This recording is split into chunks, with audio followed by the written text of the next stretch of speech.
Assalamualaikum warahmatullahi wabarakatuh. Perkenalkan, saya Zatul Laila dari Prodi S1 Ilmu Hukum Universitas Negeri Surabaya. Di sini saya akan membahas terkait dengan pertemuan kedua materi paralegal gugatan sederhana wan prestasi.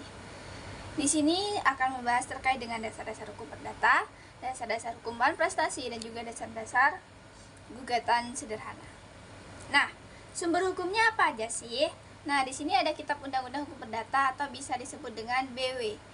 Juga ada Peraturan Mahkamah Agung Republik Indonesia Nomor 2 Tahun 2015 tentang tata cara penyelesaian gugatan sederhana, sebagaimana diubah oleh Peraturan Mahkamah Agung Republik Indonesia Nomor 4 Tahun 2019. Nah, dasar-dasar hukum perdata. Nah, kalau menurut Prospekti dalam bukunya Pokok-pokok Hukum Perdata dalam arti luas adalah meliputi semua hukum pokok yang mengatur kepentingan perseorangan.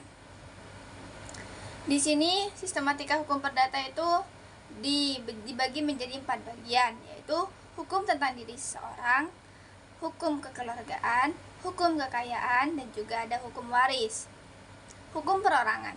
Hukum perorangan memuat peraturan tentang manusia sebagai subjek hukum.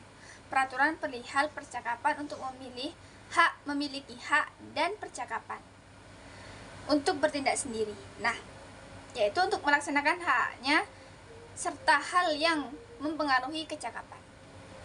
Hukum keluarga. Nah, keluarga nih. Hukum keluarga itu merupakan keseluruhan norma hukum yang mengatur hubungan hukum bersumber pada pertalian keluarga. Misalnya, ada perkawinan, kekuasaan orang tua, perwalian, maupun pengampuan. Ada hukum kekayaan. Hukum kekayaan itu apa? Hukum kekayaan merupakan keseluruhan norma hukum yang mengatur antara subjek hukum dan harta kekayaan, atau mengatur mengenai hak dan kewajiban yang dapat dinilai dengan uang. Selanjutnya ada hukum waris, yaitu merupakan keseluruhan norma hukum yang mengatur peralihan hak dan kewajiban di bidang hukum kekayaan dari si pewaris kepada sekalian ahli warisnya beserta akibat-akibatnya. Nah, dasar-dasar hukum wan prestasi. Ada namanya perikatan dan perjanjian. Perikatan itu apa?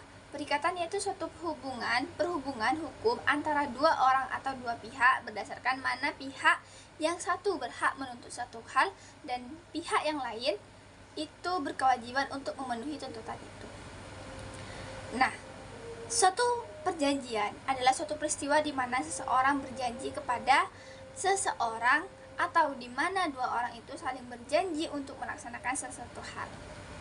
Nah, hubungan antara perikatan dan perjanjian.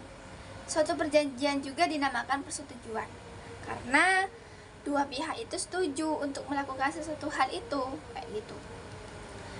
Nah, sebenarnya banyak sih terkait dengan hubungan antara perikatan dan juga perjanjian. Mungkin saya sebutkan secara simpel saja.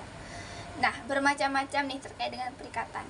Sebagaimana sudah kita lihat, suatu perikatan merupakan suatu hubungan hukum antara dua pihak berdasarkan mana pihak yang satu berhak menuntut sesuatu dan pihak yang lain tersebut berkewajiban memenuhi tuntutan itu.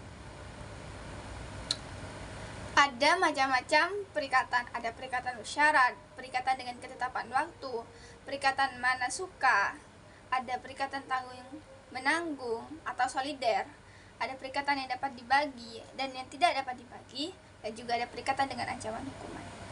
Nah, itu banyak macam sekali terkait dengan macam-macam perikatan. Mungkin selanjutnya itu saya akan menjelaskan terkait dengan perikatan dengan ancaman hukuman. Sebenarnya sama sih, kalau seandainya ada satu perikatan, berarti kalau itu udah diatur atau ada sanksi yang mengatur, maka bisa diadakan suatu ancaman hukuman. Contoh nih, menurut pasal 1309, yaitu hakim diberikan wewenang untuk mengurangi atau meringankan hukuman itu apabila perjanjiannya telah sebagian dipenuhi. Jadi kayak ada aturannya gitu. Ada yang namanya gugatan sederhana. Gugatan sederhana merupakan gugatan perdata dengan nilai gugatan material paling banyak 500 juta yang diselesaikan dengan tata cara dan pembuktian yang sederhana. Mungkin itu saja sih teman-teman yang dapat saya sampaikan. Kurang lebihnya mohon maaf.